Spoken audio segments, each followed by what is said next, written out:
Hello दोस्तों, स्वागत है आपका हमारे YouTube channel DSR study point में। तो आज हम बात करने वाले हैं क्लास वीडियो का सेकंड पार्ट है। फर्स्ट पार्ट मैंने अपलोड कर दिया है, लिंक डिस्क्रिप्शन में भी है और जाकर आप चैनल में भी विजिट करके आप लोग देख सकते हो। तो चलो करते हैं वीडियो को शुरू। इससे पहले मैंने आप लोगों को संस्कृति के बारे में, संस्कृति के आयाम के बारे में, है ना, बाहरी सामाजिक परिवर्तन, आंतरिक सामाजिक परिवर्तन, इस प्रकार के टॉपिक्स के बारे में मैंने पहले ही डिस्कस कर दिया है। इसमें हम बात करेंगे आखिर प्राथमिक समाजीकरण क्या होता है। प्राथमिक समाजीकरण में देखो बच्चे का प्राथमिक समाजीकरण उसके शिशु काल तथा बचपन से शुरू होता है। ये बच्चे का सबसे महत्वपूर्ण और निर्णायक स्तर होता है। बच्चा अपने बचपन में ही क्या करता है, इस स्तर को मूलभूत व्यवहार सीख लेता है। कहने का मतलब क्या आता है बच्चों, जब बच्चा पैदा होता है तो पैदा होने के पश्चात जो उसका आसपास का समाज होता है वो उसका प्राथमिक समाजीकरण कहलाता है। जैसे उसके माँ बाप हो गए उस टाइम पे, ठीक है ना, दोस्त हो गए, तो वो सारे प्राथमिक समाजीकरण के हिस्से होते हैं। और ये काफी महत्वपूर्ण अ, समय होता है जिस समय व्यक्ति बच्चे का निर्णायक रूप से काफी प्रोग्रेस होता है, विकास होता है ना। इसके साथ साथ द्वितीयक समाजीकरण का मतलब क्या होता है। द्वितीयक समाजीकरण क्या होता है, बचपन से लेकर, है ना, वो अंतिम अवस्था से शुरू होकर जीवन के परिपक्वता तक चलती रहती है। यानी जब बच्चा क्या कर रहा है, जैसे कि बचपन स्टार्ट हुआ उसका, है ना, और जब तक वो परिपक्व नहीं हो जाता, परिपक्व का मतलब क्या होता है, जब वो मैच्योर नहीं होता, मैच्योरिटी नहीं आ जाती, तब तक ये प्रक्रिया चलती रहती है। कहने का मतलब है जन्म से लेकर कब्र तक चलने वाली प्रक्रिया जो समाजीकरण की द्वितीय अवस्था होती है ना। इसके साथ समाजीकरण की प्रमुख विशेषता क्या होती है, जैसे इसमें परिवार होता है ना, परिवार काफी ज्यादा महत्वपूर्ण रोल प्ले करता है ना। दूसरा समकक्ष या समूह मित्र या क्रीड़ा, विद्यालय हो गया। इसके साथ साथ जन माध्यम मतलब अखबार अखबार हो गया, और अन्य सामाजिक अभिकरण हो गए। ये सारे सामाजिकरण के प्रमुख अभिकरण हैं।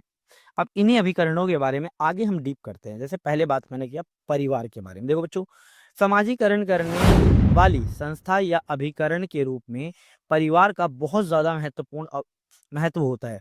बच्चा पहले क्या करता है, परिवार में जन्म लेता है और इस रूप में वो परिवार की सदस्यता क्या करता है, ग्रहण करता है। और सबसे पहले वो परिवार से ही भाषा या अन्य प्रकार के व्यवहार को सीखता है, ठीक है। दूसरा जो होता है बच्चों, समकक्ष समूह मित्र या क्रीड़ा समूह। इसका मतलब क्या है, बच्चों के मित्र या उनके साथ खेलने वाले समूह भी क्या करते हैं, एक महत्वपूर्ण प्राथमिक समूह है।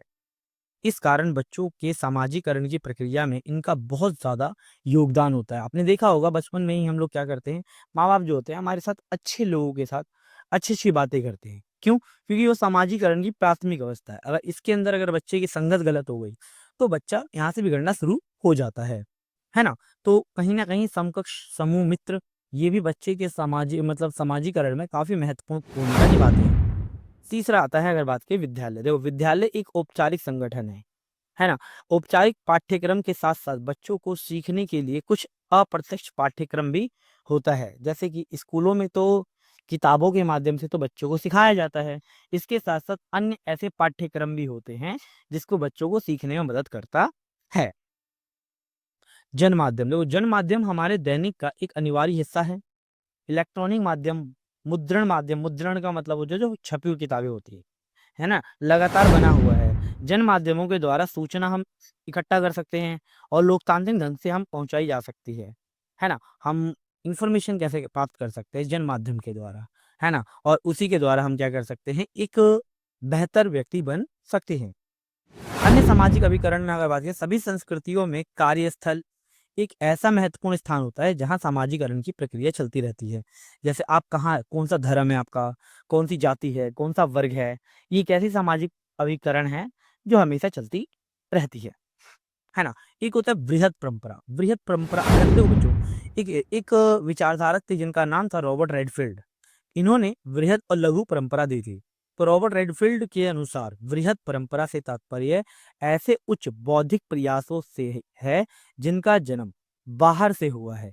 इनका सृजन चेतन रूप से विद्यालय या देवालय में होता रहता है।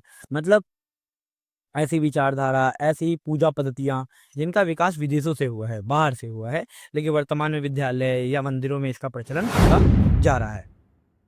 तो वो बृहद परंपरा होती है। अब एक आता है लघु परंपरा। लघु परंपरा से तात्पर्य ऐसे मानसिक प्रभाव से है जिनका उद्गम क्या होता है, स्थानीय स्तर पर होता है, जहाँ लोग रहते हैं, में अपने आप होता रहता है। इसको हमें कहीं से लाना नहीं पड़ता।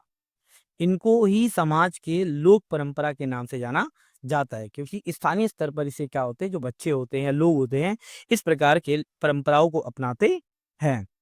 एक होता है सांस्कृतिक विकासवाद, यानी ये संस्कृति का एक सिद्धांत है जो ये बताता है कि प्राकृतिक प्रजातियों की तरह सांस्कृतिक विविधता भी होती है। जैसे हम देखते हैं जीव जंतु में क्या होता है, जैव विविधता होती है कि नहीं होती है ना। इसी तरीके से सामाजिक विविधता प्रकृति के चयन के माध्यम से भी विकसित होती है ना। इस प्रकार से सांस्कृतिक विविधता भी होती है। हमारे भारत में ही देख लो, अलग अलग प्रकार की आपको लगातार संस्कृतियां दिखेंगी, है ना। तो ये चीजें होती है, इसे कहते हैं। एक होती है बच्चों सामंती व्यवस्था। आपने हिस्ट्री में ही मैंने पढ़ाया था। देखो सामंती व्यवस्था क्या होती है, ये इसकी जो शुरुआत हुई थी वो यूरोप से हुई थी। ये कि व्यवसायों के अनुसार एक पद होता था, ठीक है। 3 वर्ग मैंने बताया था, यूरोप में आपको 3 वर्ग होते थे। पहला कुलीन वर्ग, दूसरा पादरी वर्ग, तीसरा जो था वो कृषक वर्ग था। अंतिम मुख्य रूप से पेशेवर और ये माध्यम श्रेणी के लोग होते थे, और प्रत्येक वर्ग ने अपने स्वयं के प्रतिनिधियों को चुना करते थे। मतलब हर वर्ग क्या करता था, अपने प्रतिनिधियों को चुना करता था। इसी को ही हम प्राथमिक वर्ग या कुलीन वर्ग कहते थे। काफी ताकतवर और धनी वर्ग हुआ करता था। तो बच्चों ये था इसका सेकंड पार्ट और कंप्लीट पार्ट। सारे टॉपिक कवर कर दिया। अगर आप लोगों को वीडियो अच्छी लगी हो, इन्फॉर्मेटिव लगी, तो प्लीज वीडियो को लाइक शेयर एंड सब्सक्राइब जरूर करें। मिलते हैं एक नई वीडियो के साथ। धन्यवाद।